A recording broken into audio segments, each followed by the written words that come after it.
Zrinka Stauliak est née en Croatie. Elle est professeure de littérature et civilisation médiévale et dirige le Centre des études médiévales et de la Renaissance à l'Université de Californie, Los Angeles.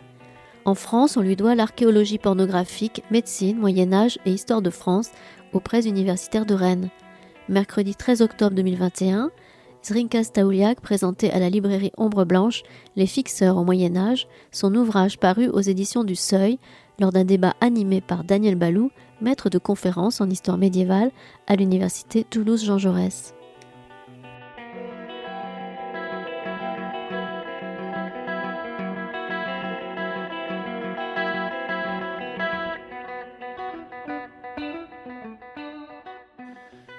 Mesdames et messieurs, bonsoir.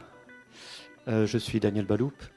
Je suis très heureux de vous voir ce soir ici pour accueillir avec moi Madame Zrinka Stauliak et parler de ce livre qu'elle vient de faire paraître sur les fixeurs au Moyen-Âge. Bonsoir.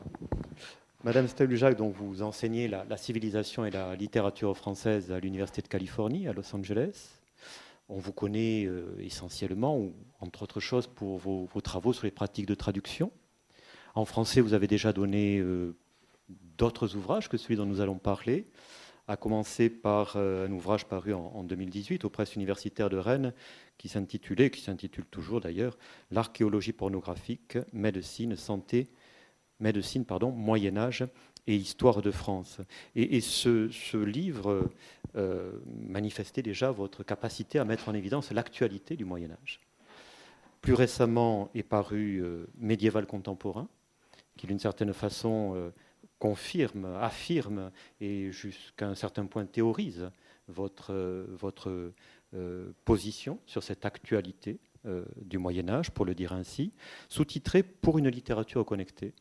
Et j'espère que nous aurons l'occasion ce soir de reparler de littérature connectée. Et puis finalement, donc, ces fixeurs au Moyen-Âge qui viennent de paraître, issus d'une série de conférences données au Collège de France en 2018. Alors, je dois vous avouer que quand Christian Thorel m'a très aimablement sollicité pour vous rencontrer ce soir, et qu'il m'a dit que j'étais quelqu'un qui connaissait le sujet, j'étais un petit peu étonné, parce que je n'ai pas compris le titre. J'ai mis un certain temps, en vérité, à comprendre le titre. Alors, ce n'est sans doute pas le cas des personnes ici présentes, parce qu'elles savent pourquoi elles sont venues, mais pourriez-vous nous dire qui sont les fixeurs au Moyen-Âge, s'il vous plaît ? Oui, merci pour cette introduction et bonsoir encore une fois à toutes et à tous. Pourquoi les fixeurs ? Non, qui sont les fixeurs d'abord et peut-être après pourquoi ?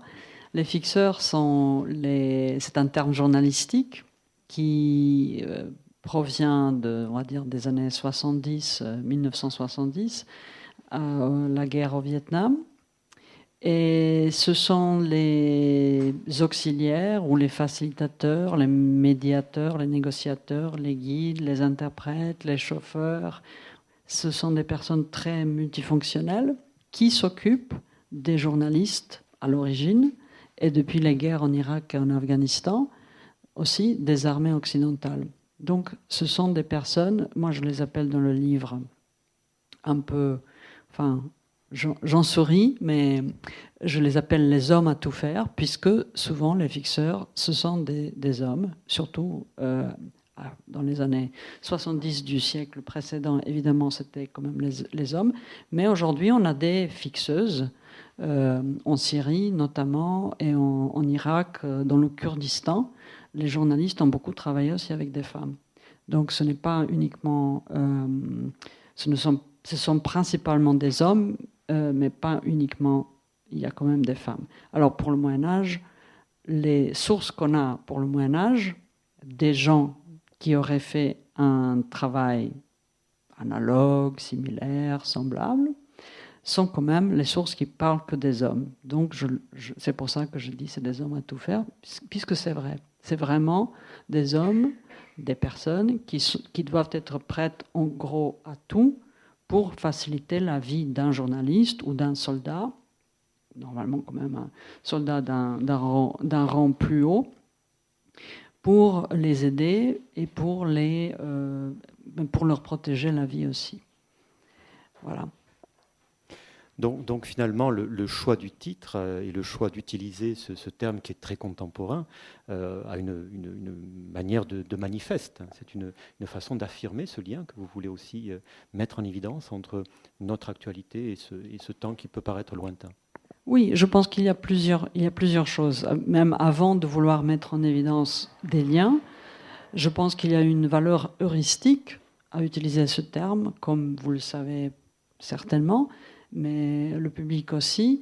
Il y a beaucoup de termes qu'on utilise aujourd'hui pour parler des périodes passées qui sont tout à fait contemporains. Par exemple, bien sûr, on parle déjà de la religion. Alors, il y a eu beaucoup de débats sur le terme religion et est-ce que c'est approprié à des périodes passées. Pareil, on pourrait dire la même chose pour l'économie. Hein. Enfin, je veux dire, l'économie celle à laquelle nous pensons aujourd'hui, ce n'est pas l'économie ou economia des époques, certainement des époques du monde grec et même du monde médiéval. Pareil, donc, pour les fixeurs, c'est un terme tout à fait neuf pour employer au Moyen-Âge, mais voilà, je pense qu'il y a une valeur heuristique quand on ne plaque pas, parce qu'il ne s'agit pas de plaquer, il ne s'agit pas de faire, on va dire, de faire sexy, donc de parler d'un sujet en termes tout à fait contemporains sans s'intéresser à cette époque passée. Et c'est ce que j'ai donc voulu faire. J'ai voulu l'utiliser comme un outil heuristique. D'ailleurs, je dis souvent que les fixeurs, pour moi, c'est un outil archéologique de deux manières différentes. D'une manière, c'est un outil archéologique pour parler du présent. Donc on passe par le passé pour pouvoir voir quelque chose du présent. Et d'autre part, c'est aussi un outil archéologique puisqu'il constitue, je peux, grâce à ce terme, constituer une certaine archive historique qui me permet à réfléchir sur la période médiévale autrement. Et c'est là où la question que vous aviez posée des liens entre les deux périodes se manifeste et devient intéressante pour le travail de chercheur, je pense, ou de chercheuse. Donc on voit que, me semble-t-il, dès à présent, un des premiers enjeux de votre ouvrage, au-delà du sujet même qu'il traite, hein, c'est cette réflexion que vous proposez, votre contribution sur cet aller-retour, je ne sais pas s'il faut le dire ainsi, entre notre époque et le Moyen-Âge.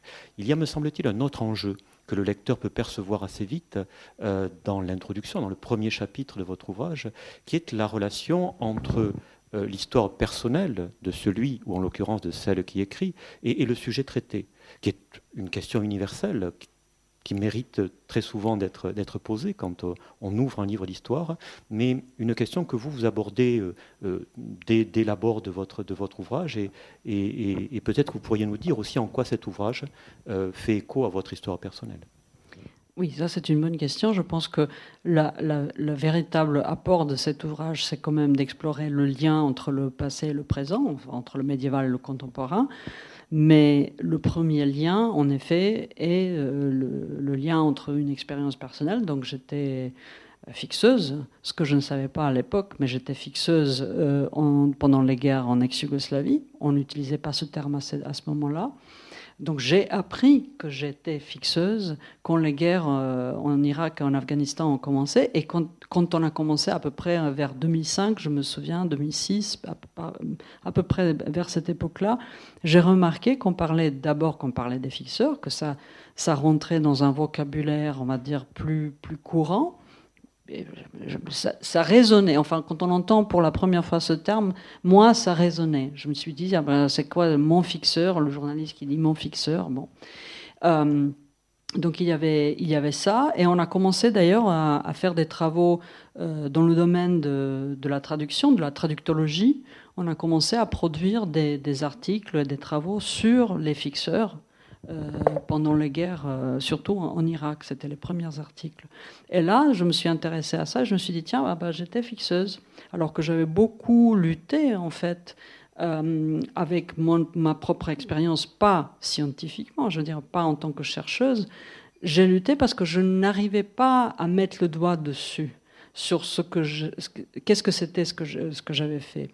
Et donc, moi, j'avais écrit dès la fin des années 90, j'avais écrit sur cette expérience, pas de ma propre expérience, puisque je ne trouve pas que la valeur heuristique de mon expérience gît du tout dans le personnel.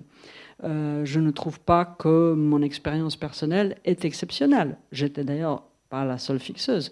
Il y a un nombre de collègues et même d'amis, encore aujourd'hui, qui ont vécu des choses bien plus importantes, bien plus graves que ce que j'ai vécu. C'est une histoire d'hasard.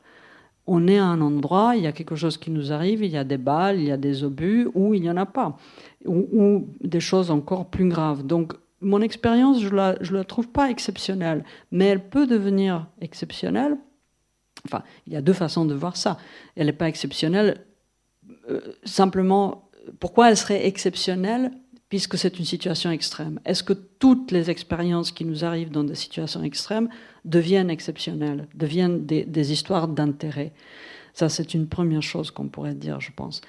Mais après, ce qu'il y a d'exceptionnel, ou comment le rendre exceptionnel, c'est justement cette transformation de chercheurs, enfin, ou en tout cas de réflexion qu'on peut apporter, donc plus par rapport à l'universel, plus par rapport à quelque chose de partagé, quelque chose de commun, mais bien sûr avec tout un dispositif et tout un appareil, on va dire scientifique, qui peut faire valoir justement, ou qui peut faire ressortir à la fois des voies d'interrogation, mais après des conclusions. Voilà. Donc je pense que ce lien-là était au départ là, le lien de l'expérience personnelle à ce que je reconnaissais soudain comme définissant ma propre expérience. Il y a ce lien-là, mais après, le véritable lien dans le livre, puisque j'avoue, hein, le premier paragraphe, c'est une confession.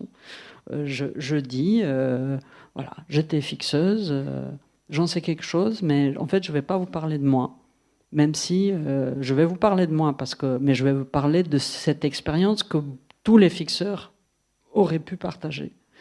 Donc je n'écris pas une égo-histoire, je ne vais pas faire comme certains historiens ont pu le faire, je ne vais pas faire une égo-histoire, et je ne vais pas me mettre en avant comme quelqu'un d'exceptionnel qui revendiquerait un savoir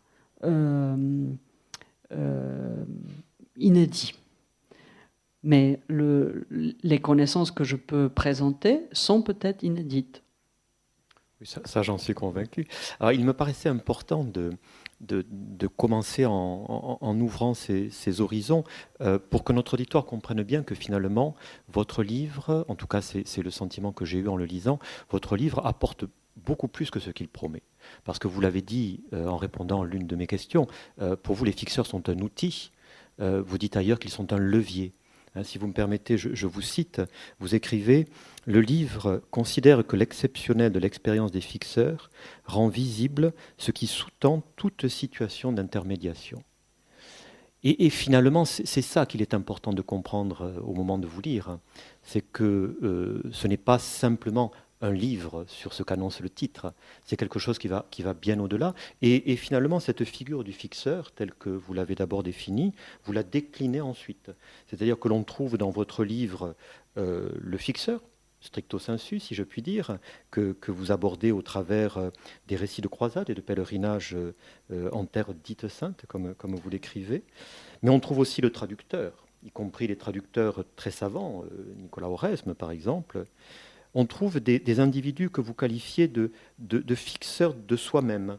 En particulier, vous traitez de façon très passionnante la figure de Marco Polo, et vous abordez aussi un autre cas qui m'a personnellement beaucoup intéressé, celui des frères missionnaires, les frères mendiants missionnaires. Et finalement, je ne suis pas sûr que mon énumération soit tout à fait complète, mais vous nous parlez même d'états fixeurs, en citant les cas du royaume d'Arménie et de la République de Venise. Donc, Ce que j'aimerais bien, avant d'aller plus avant, c'est que peut-être on reprenne quelques-unes de ces figures de fixeurs, de ces déclinaisons du thème du fixeur, en commençant, si vous le voulez bien, par celui que vous avez défini, c'est-à-dire l'homme à tout faire, l'intermédiaire, que vous abordez, comme je l'ai dit, à travers des récits comment dire, de voyages au Proche-Orient, accomplis par des Occidentaux entre XIIIe et XVe siècle. Et de cet examen des sources que vous nous proposez, vous tirez la conclusion que je vais vous proposer de développer, si vous voulez bien, que le fixeur est un personnage très ambivalent. Alors pourquoi est-ce que ce fixeur-là est ambivalent, dites-nous? Parce que tous les traducteurs sont des traîtres.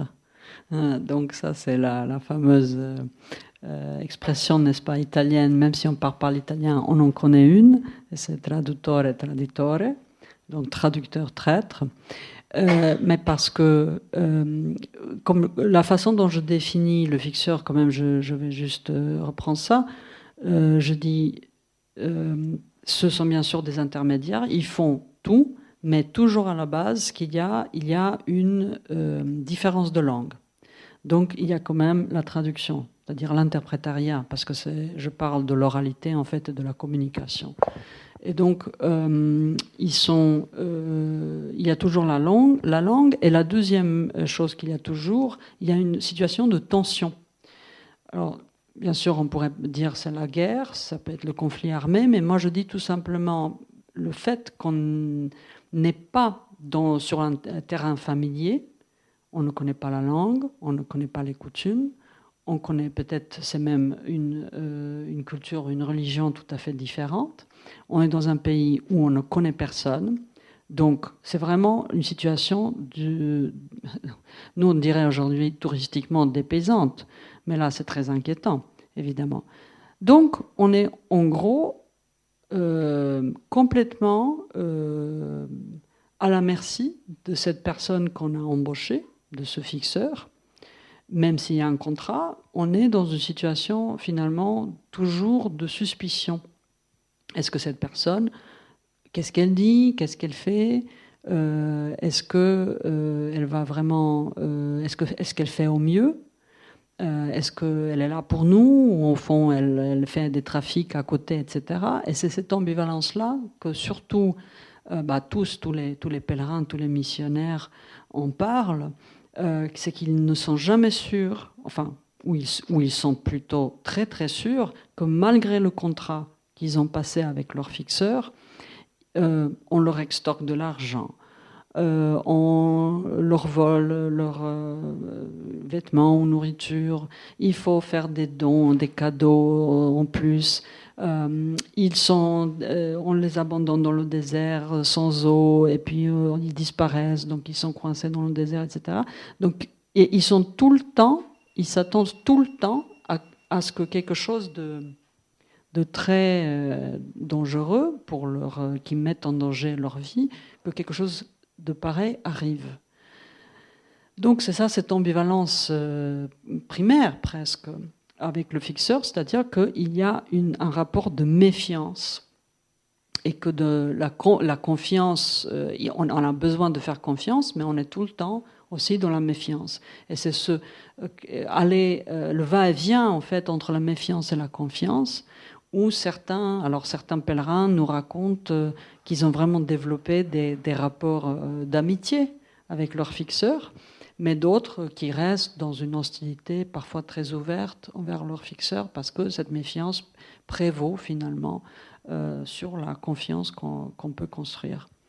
Ça, je dirais, c'est peut-être si vous voulez que je continue, je pourrais, mais enfin ça c'est le premier rapport. C'est vraiment, ma vie est entre les mains de cet homme qui va tout faire parce que voilà, il y a un contrat, certes, mais je ne me sens pas en confiance parce que je dépends entièrement de lui.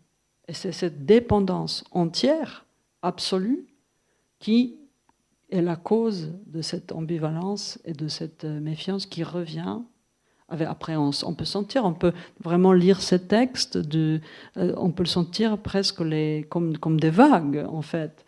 Il y a la montée en tension, puis soulagement. Puis la remontée de tension, soulagement. Et c'est très... quand on retrace cette ambivalence entre le fixeur et le client, on peut lire les textes aussi de cette manière-là. C'est assez intéressant. Donc il s'agit au fond d'une relation qui parfois engage la vie, engage la mort, et cela vous conduit à finalement regarder la question du fixeur comme une question éthique. Une question éthique que vous abordez en particulier en reprenant le thème du don. Vous reprenez de façon d'ailleurs extrêmement claire, et le lecteur s'y retrouve, y compris s'il n'a pas cette connaissance de la littérature anthropologique qui pourrait être nécessaire. Vous reprenez plusieurs grandes théories classiques sur la question du don, mais que je ne sais pas s'il faut dire que vous les actualisez, mais en tout cas, vous les reformulez à partir de la question du fixeur. Je vais essayer d'expliquer ça, oui. Donc, on est dans une situation de survie, on va dire, parce qu'on est toujours, il y a toujours, on est en suspens, en fait, par rapport à ce voyage qu'on fait, que si on est pèlerin, on va voir les lieux saints en Syrie médiévale, si on est missionnaire, on va jusqu'à la cour mongole, mais on est vraiment tout le temps entre la vie et la mort, et quand je parle, dont j'ai déjà dit que de temps en temps les fixeurs demandent aux clients de leur donner ce qu'ils appellent une courtoisie, donc un don, en fait c'est un don d'argent, et nous on dirait aujourd'hui que c'est le bakshish, en fait, c'est le pourboire.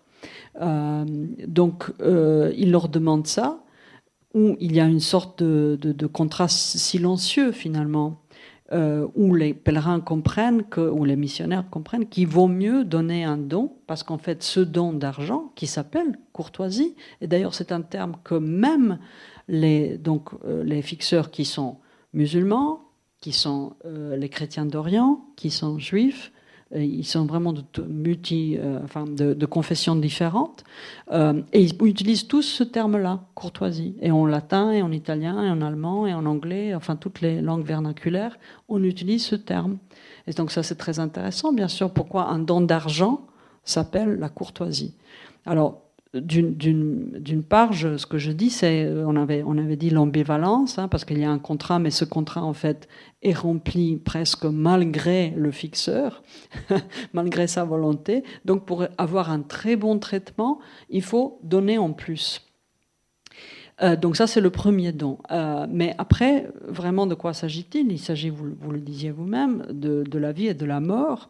Et ce que j'explique, j'essaie d'expliquer à travers la théorie archéologique, anthropologique, c'est que donc on va dire à la base la théorie anthropologique de Marcel Mauss, bien sûr, mais aussi après je reprends la réactualisation qui a été faite par Maurice Godelier.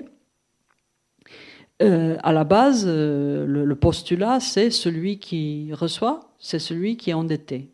Donc celui qui donne endette celui qui reçoit. Et c'est celui qui reçoit qui doit faire en sorte de, en fait, rendre cette dette, donc la question de la réciprocité qui s'impose. Et c'est pour ça qu'on a une économie du don, parce que c'est la circulation des dons. Ce que je constate, parce que j'étais partie à la base, pour moi c'était voilà, je vais clairement, il y a la courtoisie, il y a des dons, une question de circulation de vie en fait, parce que c'est ça ce que le fixeur fait, il protège votre vie, il la sauve, il la garde. Donc on remet sa vie entre les mains d'un fixeur pour qu'il la garde, pour qu'il la protège, et si le contrat est rempli, on a la vie sauve. Mais en fait, parce que la vie est sauve, on reste endetté. Donc on a payé ce fixeur pour qu'il remplisse un job. Ce job est rempli. Donc normalement on serait quitte.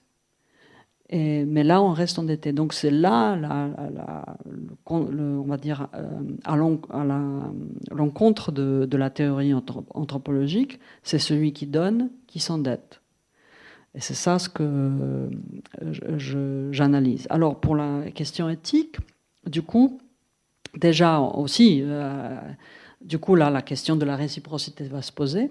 C'est là où je vais en venir c'est là où la question du Moyen-Âge où la situation médiévale va interroger le contemporain.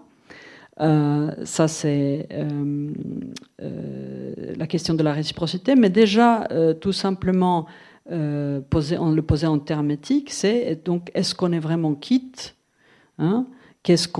Si celui qui est le client qui a payé, qui a eu la vie sauve, est endetté, qu'est-ce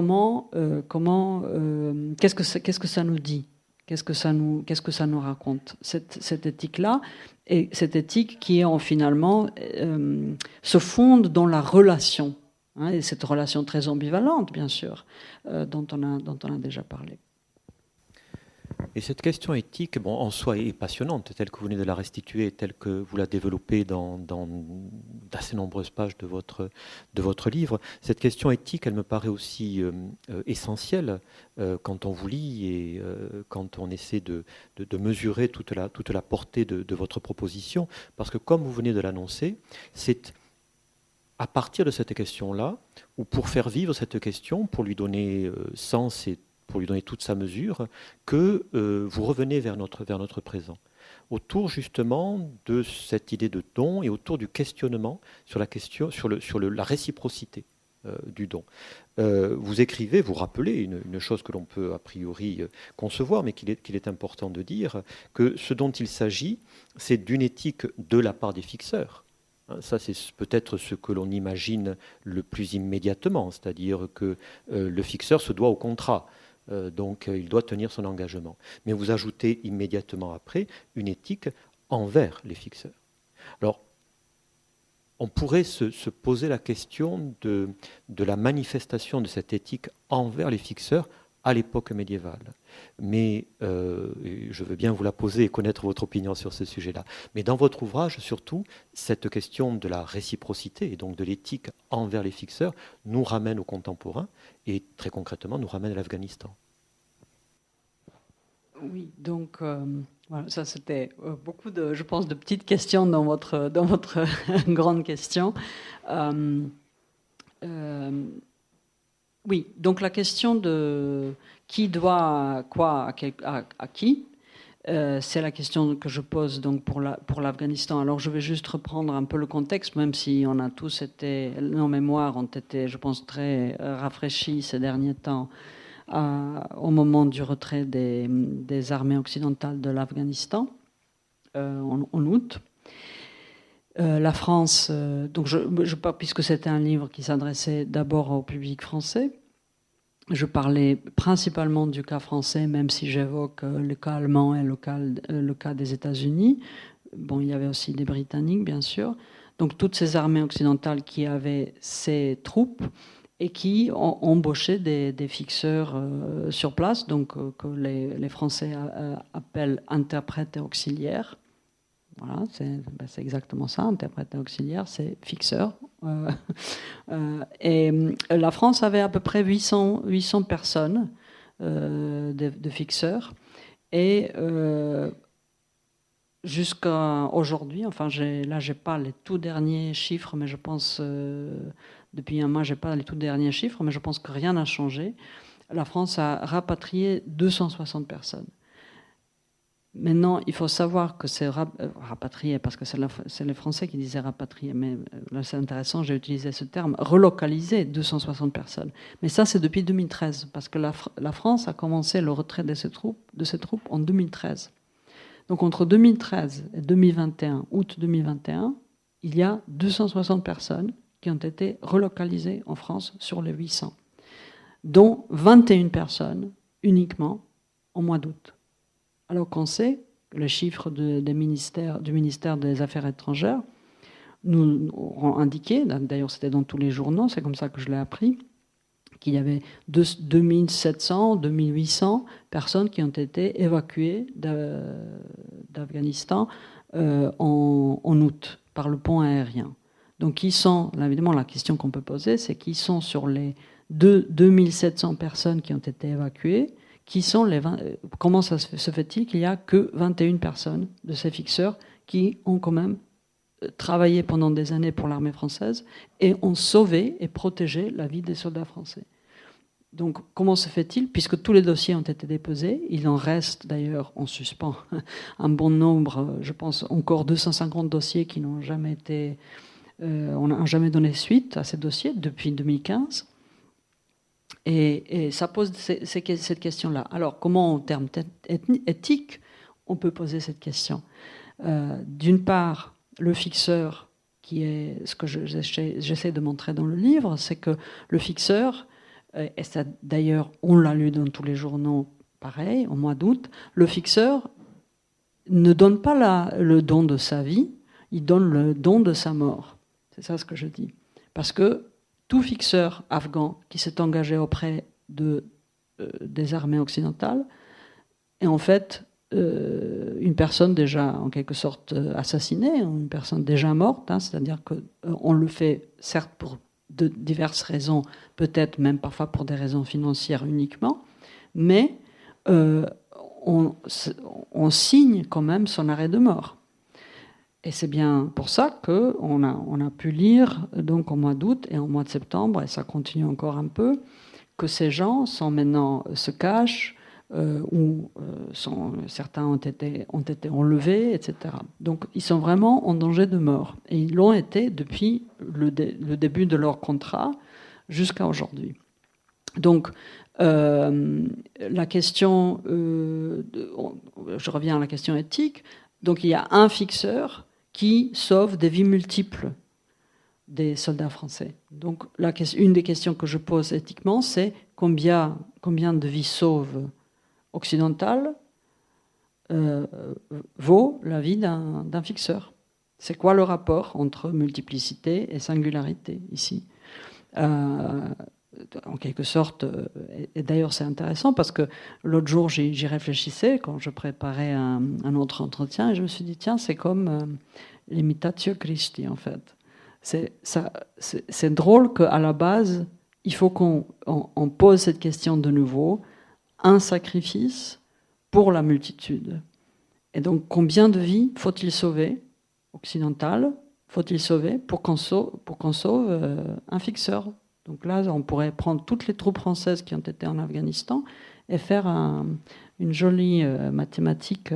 Je ne l'ai pas faite parce que je suis très mauvaise en maths, mais on pourrait, sur les 260, combien en gros de troupes il y avait, on pourrait arriver à un calcul. Bon, et donc c'est ça la question éthique. Et finalement, je pense que cette question de réciprocité, ce que je dis presque, je dirais, brutalement, c'est, il a donné sa mort, mais on ne peut pas lui donner le don de la vie. Et c'est là où, encore une fois, donc je reprends cette idée du don, mais aussi que je dis que cette question éthique déstabilise finalement des États entiers. Et ça, là, encore une fois, c'est un rapport très, très intéressant de l'un envers la multitude. De l'individu envers l'État. Et comment cette question de langue et de don peut déstabiliser un État entier ou des États entiers, parce que quand même, tous ces États ont dû rendre compte, au moins un petit peu publiquement, et en France, et en Grande-Bretagne, et aux États-Unis, et en Allemagne, au mois d'août 2021. Nous avons là un tragique exemple qui, me semble-t-il, illustre de façon très, très forte et très convaincante l'efficacité de la démarche que vous proposez entre notre actualité, notre temps, et la période médiévale, l'une servant finalement à penser une situation, une relation dont on mesure ensuite les implications quand vous la dépaysez pour la ramener d'une certaine façon jusqu'à nous. Est-il possible, sur cette question de la réciprocité, parce que j'avoue que je suis moi-même médiéviste et c'est une question que je me suis posée, je n'ai pas su répondre, donc je me permets de vous demander, pensez-vous qu'il est possible de boucler la boucle et de poser cette question de l'éthique envers le fixeur pour la période médiévale? Est-ce que les sources que vous connaissez bien donnent des choses sur cette question-là? La responsabilité et l'engagement du commanditaire, du patron vis-à-vis du fixeur. La situation n'est pas tout à fait pareille. Là, je tiens à dire que, justement, on parlait de ne pas plaquer. Donc, je ne plaque pas les situations les unes sur les autres. Donc, la situation n'est pas entièrement la même si les hôtes, c'est-à-dire l'armée occidentale, comme les pèlerins et les missionnaires, arrivent chez les autres, hein, chez les musulmans. Donc ce contexte-là est pas pareil, mais après ce n'est pas pareil parce que finalement au Moyen Âge, une fois que les pèlerins ont, donc il y a une interruption après la chute de Saint Jean d'Acre jusqu'à vers 1303, donc ça c'était en 1291, et jusqu'à 1330 à peu près, il y a une interruption dans la régularité des visites, même avec des embargos et l'interdiction de la papauté contre les voyages vers la outre-mer, hein, donc vers la Syrie médiévale. Donc une fois que, on va dire, les voyages reprennent, ces fixeurs qui sont là, même si, comme je l'avais dit, ils sont musulmans, ils sont chrétiens d'Orient, ils sont juifs, ils sont vraiment de toute confession.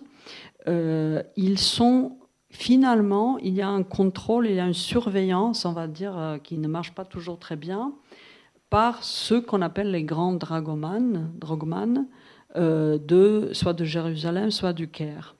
Et ça, c'est des officiers quand même de l'État mamelouk qui sont censés, donc drogman, ça c'est quand même, c'est Turjiman, c'est le traducteur, c'est truchement, hein, c'est donc on va dire les grands traducteurs, les grands interprètes, mais c'est un poste officiel, enfin d'officier de l'État mamelouk. Eux, ils sont censés contrôler le comportement des fixeurs, de ces petits drogman. Et s'il y a vraiment des plaintes assez sérieuses, là, ils sont punis. C'est une punition corporelle. Et c'est décrit dans certains récits. Mais donc, le côté éthique, il n'y a pas de... Ces fixeurs médiévaux n'ont pas besoin d'être relocalisés. Ils ne sont pas en danger de mort. Tout ce qu'ils doivent faire, c'est être à peu près correct avec des pèlerins et sans grands excès. Alors, s'il y a de grands excès, là, ils sont punis. Donc, s'il y a multiples plaintes ou à répétition, etc., là, ils vont être punis par les grands drogman. Mais sinon, il n'y a pas. Là, la situation ne correspond pas entièrement. Après, il y a des histoires, des récits où on apprend que, ça je l'ai déjà mentionné, il y a des moments où une amitié, même si c'est une amitié de circonstance, se noue. Donc vraiment, on va dire une relationnalité positive, parce qu'il y a toujours une relation. Mais là, c'est plutôt du côté positif. Et là, la réciprocité, c'est par exemple, je parle d'un voyageur, d'un pèlerin, Félix Fabry, qui a voyagé 2 fois en Terre Sainte, dite sainte, et qui, à son 2e voyage, rapporte j'oublie le mot maintenant en français,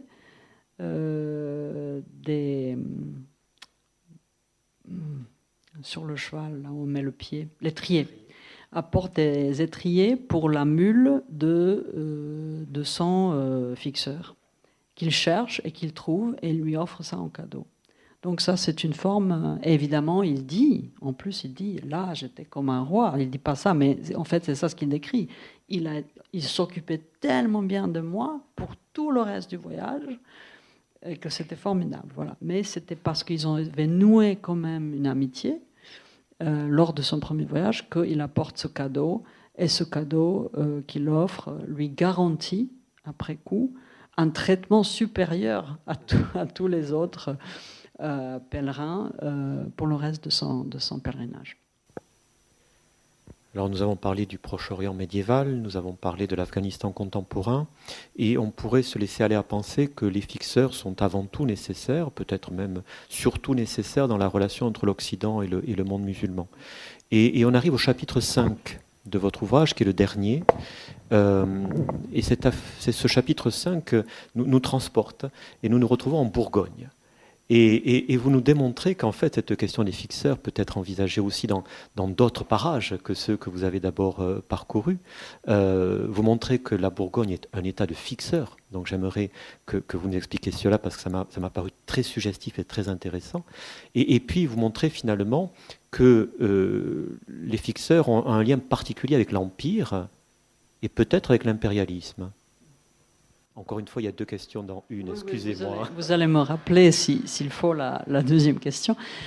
Oui, alors la Bourgogne du XVe siècle est un État, une forme étatique très intéressante. C'est une principauté, c'est un duché qui ne s'élève jamais au niveau d'un royaume, mais qui, comme je l'explique, devient un empire. La Bourgogne sous les ducs valois est en effet, je l'analyse comme un État fixeur. D'ailleurs, vous l'aviez évoqué aussi.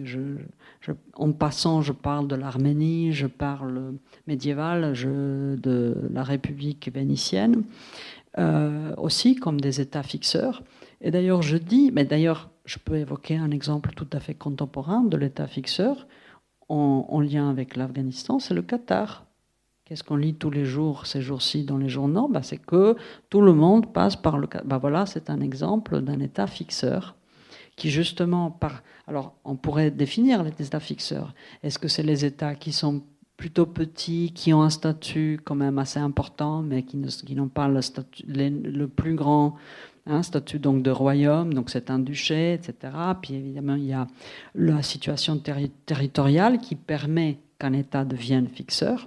Donc ce n'est pas uniquement des États marchands, ce qu'on aurait pu penser quand on parlait de la République vénitienne ou la République de Venise ou l'Arménie, qui sont quand même deux grands États fixeurs, mais de marchands. Donc là, Bourgogne déjà faisait le fixeur pendant la guerre de 100 ans entre le royaume d'Angleterre et le royaume de France.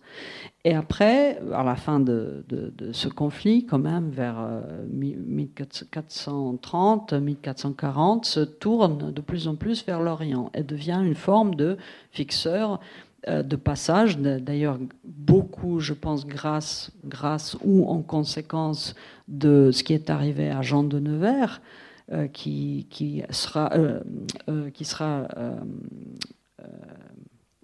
le duc, qui deviendra le duc de Bourgogne, mais quand il était encore comte, je pense qu'il était comte, il a été le chef de la croisade franco-bourguignonne à Nicopolis, la grande défaite de Nicopolis en 1397, et il a été capturé par les Ottomans. Et donc ce lien entre la Bourgogne et le monde musulman, en tout cas le monde turc musulman, est très ancien et date de cette fin du XIVe siècle et continue tout le long du XVe siècle.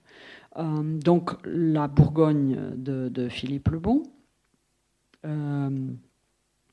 se situe en fait ou prend cette place, même si elle n'est pas, c'est pas un État maritime, mais se situe quand même entre, on va dire, la papauté, les royaumes occidentaux, la papauté et les chrétiens d'Orient qui passent tout le temps à la cour de Bourgogne depuis ce moment-là, depuis la fin du XIVe siècle.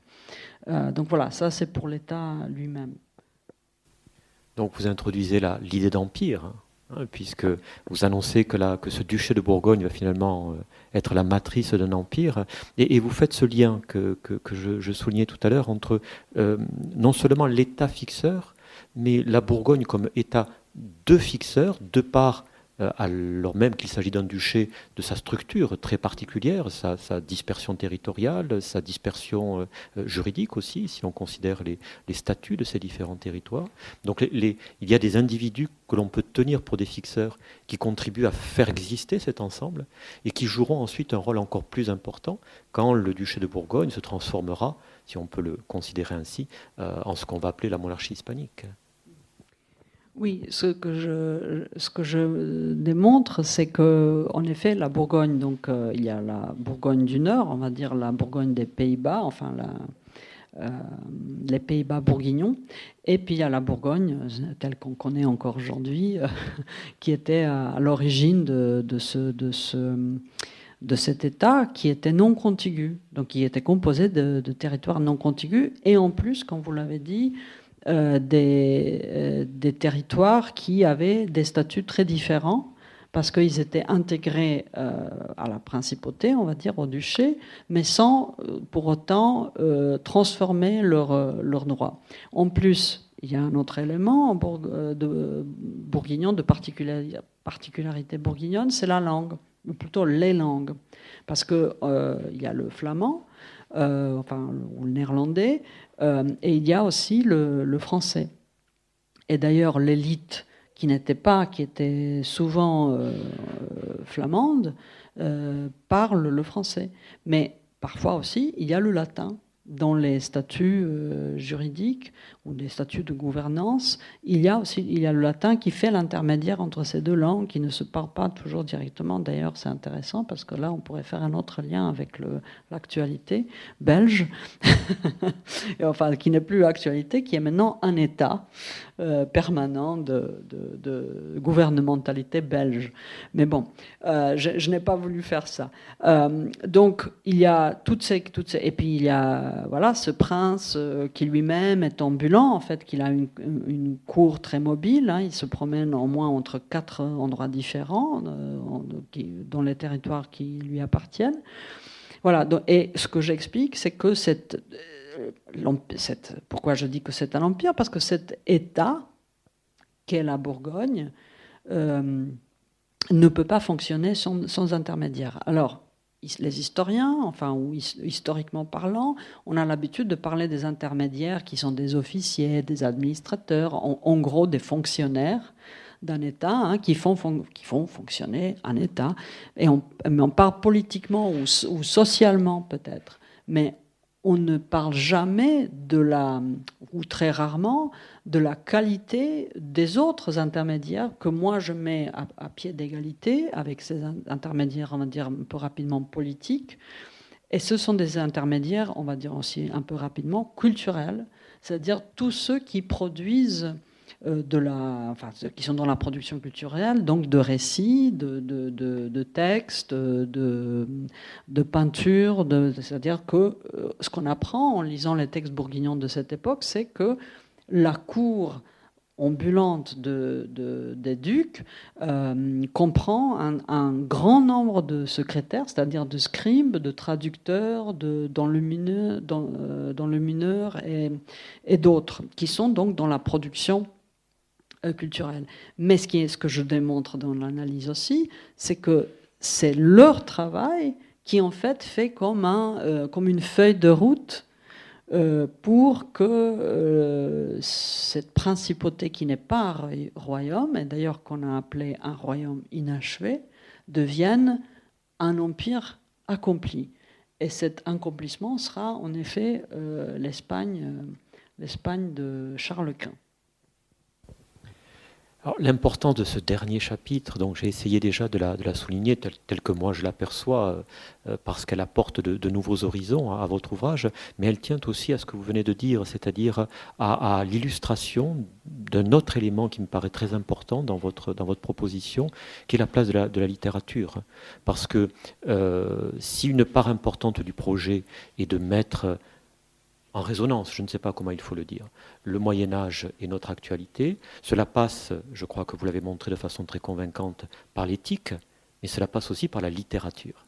Et sur ce dernier plan, vous faites une proposition qui me paraît très nouvelle et très intéressante, qui est cette notion de littérature connectée. Alors, si vous me permettez, parce que le temps qui m'était accordé pour échanger avec vous est en train d'arriver à son terme. Donc, j'aimerais quand même vous poser cette question, si vous pouvez y répondre sans que ça soit quelque chose de trop qui nous entraînerait trop loin, disons. Qu'appelez-vous la littérature connectée ? D'abord, c'est aussi dans le sous-titre, c'est Histoire et littérature connectée. Ça, c'était le premier objectif. C'est-à-dire que moi, je prends la littérature comme une source historique, tout à fait. C'est-à-dire qu'on a eu trop tendance, à mon sens de chercheuse, de prendre la littérature esthétiquement, c'est-à-dire vraiment de séparer les langues, la littérature et l'histoire. Et donc là, ce que je fais systématiquement, c'est je prends ces textes bourguignons, toute cette production, on va dire, de l'écriture, de l'écrit, sans distinction finalement de genre. C'est pas ça qui m'intéresse. Je fais pas une étude de genre littéraire.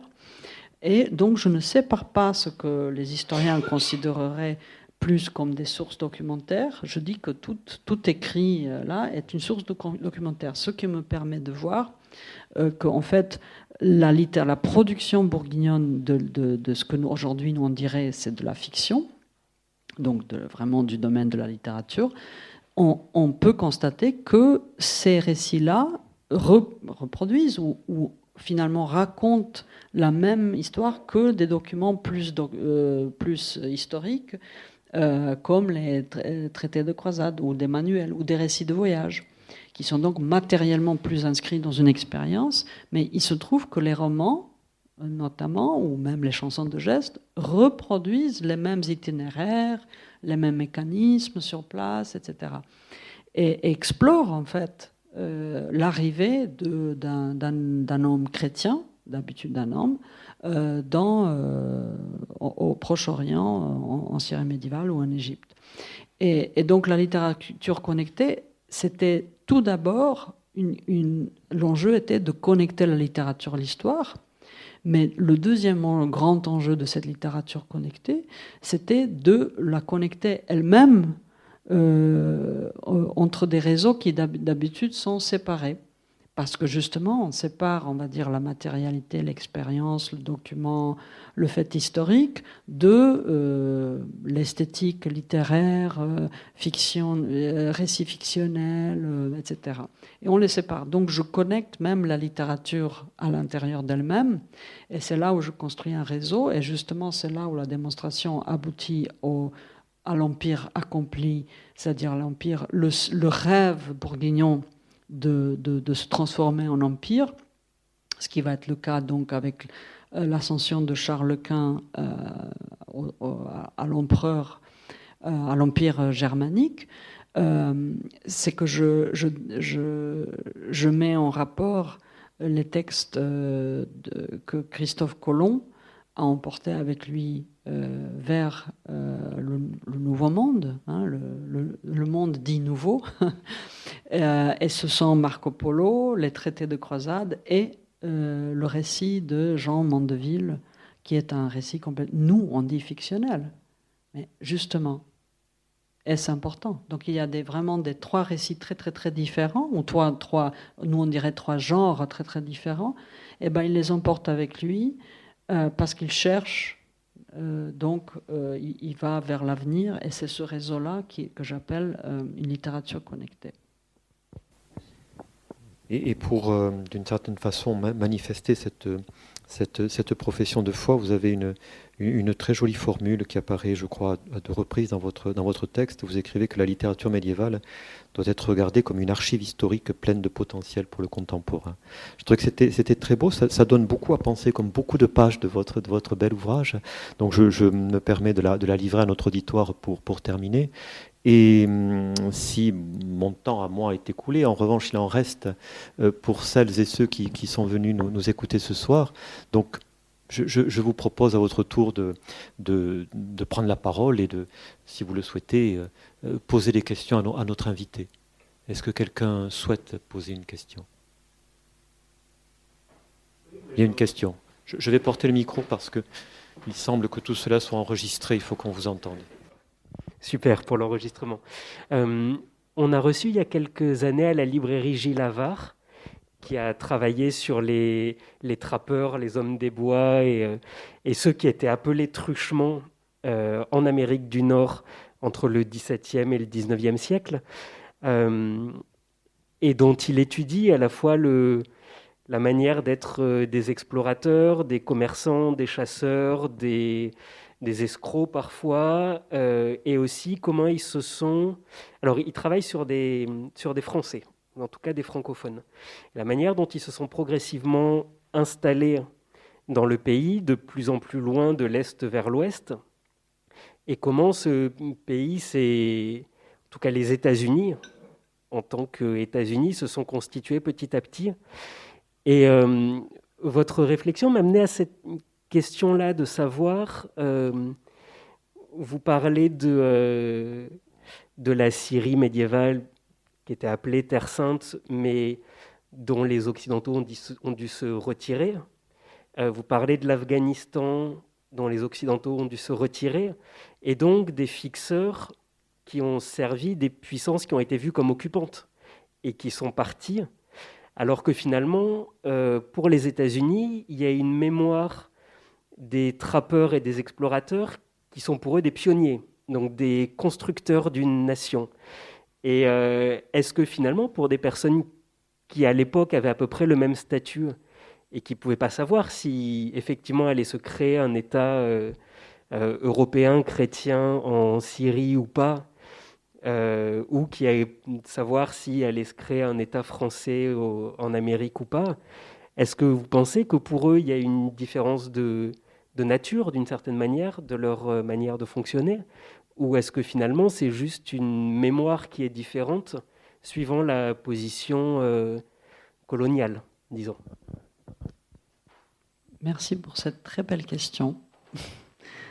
Mais moi, je dirais que dans le dispositif, non, il n'y a pas de différence. Mais vous avez en fait donné la réponse, il me semble, à votre propre question. C'est-à-dire que c'est une question de la constitution de la mémoire, mais aussi la mémoire se constitue parce que un certain projet a réussi et d'autres a échoué.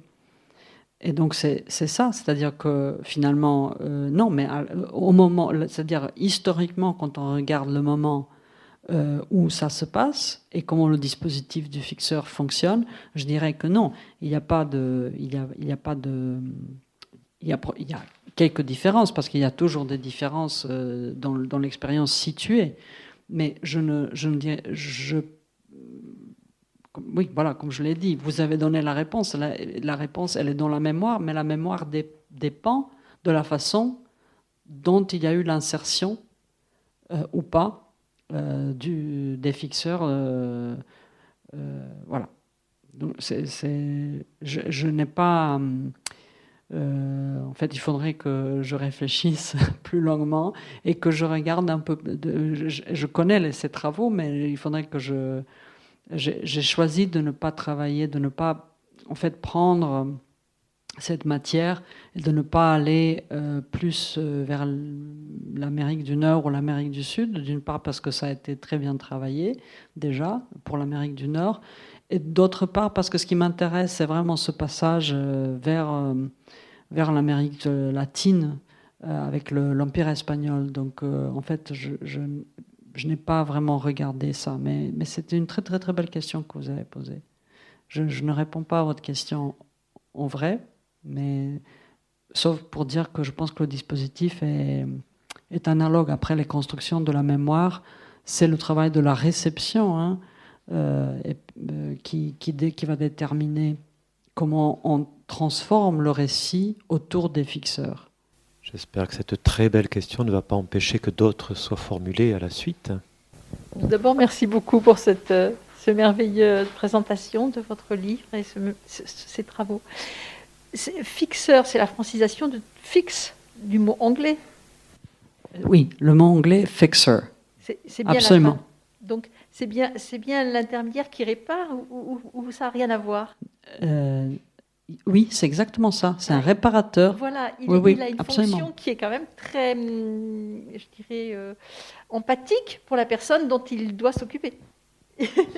Oui, mais je pense qu'il y a to fix et il y a to. Moi, j'ai toujours, je ne sais pas d'ailleurs d'où ça vient exactement, mais moi je l'entends toujours comme fix you up with something, c'est-à-dire vous procurer quelque chose plutôt que réparer.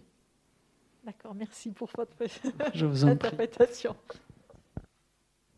Mais c'est très juste de poser cette question parce qu'on me l'a posée au début. D'ailleurs, c'est intéressant. On ne me l'a pas posée une seule fois. Ça fait quand même 1 mois que je fais la promotion de ce livre.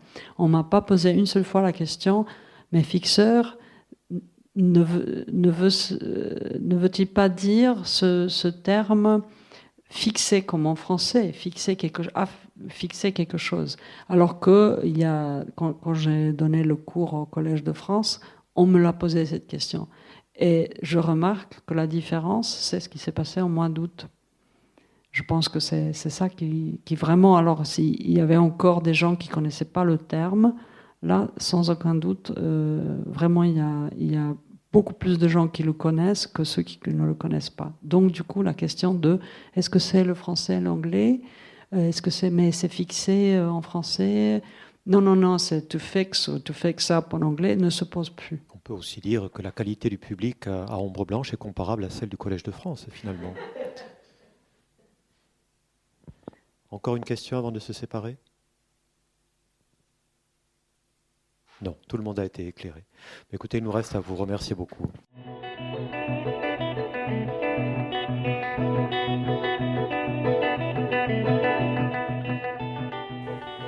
Il s'agissait d'un débat enregistré le 13 octobre 2021 à la librairie Ombre Blanche avec Zrinka Staouiak, autrice de l'ouvrage Les fixeurs au Moyen-Âge, édition du Seuil, et animé par Daniel Balou.